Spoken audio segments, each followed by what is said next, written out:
Okay, today's lesson is on factorials and permutations. I hope you guys like the new theme. We've got kind of like folded paper theme. We really wrestled with this, whether or not we want to commit to this for the whole unit. So I hope you guys enjoy it. So this is the first lesson of advanced probability strategies. We're basically going to be using some of the same stuff that we've done before, like the fundamental counting principle, rule of sum, cases. Like we're going to use those things before, but permutations and combinations are going to give us kind of a shortcut way to deal with that. So we haven't seen this stuff before, although we have done questions like this before. But now we're going to be using factorials and permutations. More so, like we're going to start doing the evaluating, and so you're going to need on your calculator a scientific calculator with at least with the factorial button. Almost every scientific calculator will have this, just not those cheap ones that I let my son eat. But like if you're looking for a calculator, if you don't have one, you want to look for a calculator with the button NPR and NCR. Okay.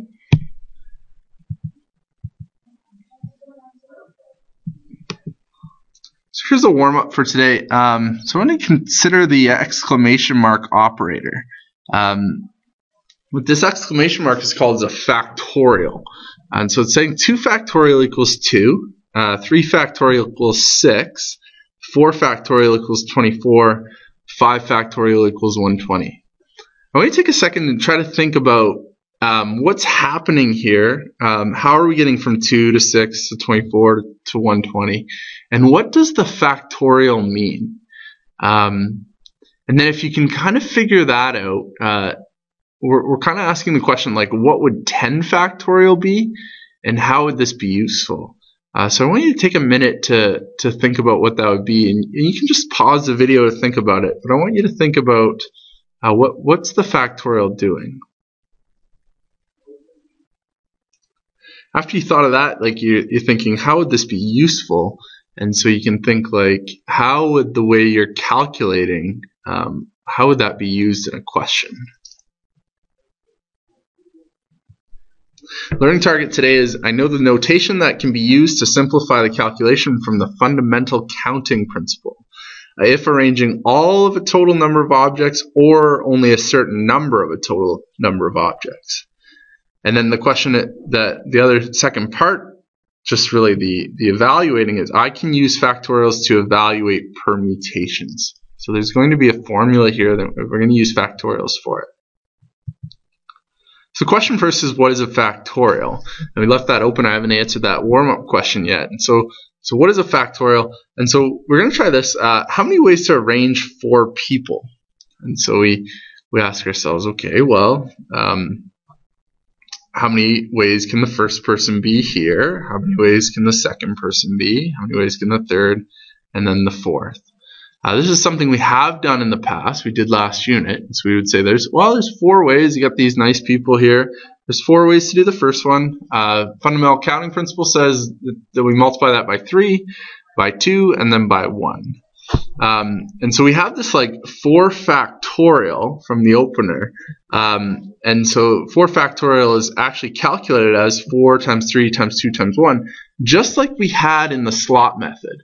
What this is going to be helpful for is, instead of actually in your calculator having to type all those numbers in, you can just hit 4 exclamation mark, and really that's the point of it. That's what's helpful for it. Just 4 factorial equals 24. So factorial in general is n factorial, and so we just keep subtracting the number before and multiplying, and then we go all the way down to 1. So in the opener, 10 factorial would be 10 times 9 times 8 all the way down to 1. So where n is any positive integer, we can't deal with numbers like negative numbers. It's not something for that. It's something for positive integers. The question here is, what is the same and different? So if you read these two, I just invite you to try to pick out the differences. Suppose a business owner has a choice of 7 locations in which to establish her business. She decides to rank each location according to certain criteria, such as price of the store and parking facilities. How many different ways can she rank the 7 locations? Suppose a business owner has a choice of 7 locations in which to establish her business and wishes to rank only the top 3 of the 7 locations based on certain criteria such as price of the store and parking facilities. How many ways can she rank them? So you realize, like, when you read the question that it does matter. You do have to, like, pick out what's the difference here. You do have to pick out some key things. And the key thing here is sometimes only some of the objects are arranged. Sometimes it's all of them. And you have to know how many objects are being arranged, how many slots you would have. Okay? And so you can see, like, the question almost looks identical except for the fact that the second one has a top 3 versus the first one, which we're going to rank all 7 of them. That leads us into permutations. So a permutation is actually an arrangement of distinct objects in a specific order. So we're going to arrange different objects. So that's the word distinct, and we're going to arrange them in a specific order. So order is actually going to matter. So the question is, how could you create 7 times 6 times 5 only using factorials? So I want you to pause it again, and I want you to think about that. So, like, you know the answer to this. We can do this in our calculator, but can you do it in your calculator without using the multiplication sign? So you can pause the video and think about that. Well, 7 factorial is too much. Like, we don't want 7 times 6 times 5 all the way to 1. We only want 7 times 6 times 5. That's a hint. You can think about how you would continue. What do you want to get rid of? How do you get rid of them? So what numbers do you not want? How do you get rid of those? Now we could just divide the 7 factorial by 4 times 3 times 2 times 1. And if you see these stacked on top of each other, we know from arithmetic that when we divide, we're basically canceling out the 4 and the 4 and the 3 and the 3 and the 2 and the 2 and the 1 and the 1. This is basically like what we've done in grade 11 university math, where we factor something and we can cancel it only after it's factored. Basically what we've done is we factored 7 factorial to 7 times 6 all the way to 1, and we divide by 4 times 3 times 2 times 1. And so what we get, if we divide 7 factorial by 4 factorial, is 7 times 6 times 5. So permutation formula, number of arrangements of 3 objects taken from 7 objects is actually referred to as, like we saw, 7 factorial divided by 4 factorial. The way we write it is this here, 7p3. Try to get that on the same level. And then that equals just your 7 factorial, and 4 just comes from the difference between 7 and 3. So the notation there is 7p3. Some calculators will be able to do that, like a good calculator that you can get will actually do that for you. But if you don't have a calculator like that, you can just actually do 7 factorial divide by 4 factorial. The number of arrangements of R objects taken from N objects, and really that is what a permutation is. The number of arrangements of R objects taken from N objects. So you can put that together with your definition there at the beginning, is NPR, where N factorial is on the top, that's your numerator, and then what you want to get rid of, cancel out, is the difference between N and R at factorial. So example, 3 players each cut 1 card from a standard deck, and how many ways can the players cut? All hearts. So to cut all hearts, we got 3 slots. There is 13 times 12 times 11. So remember, there's 13 hearts in a deck. Shortcut for that is 13p3. You can evaluate that in your calculator, or you can do 13 factorial divided by 10 factorial, and you get 1716. Number of ways to get all aces. Again, we think about the slot method.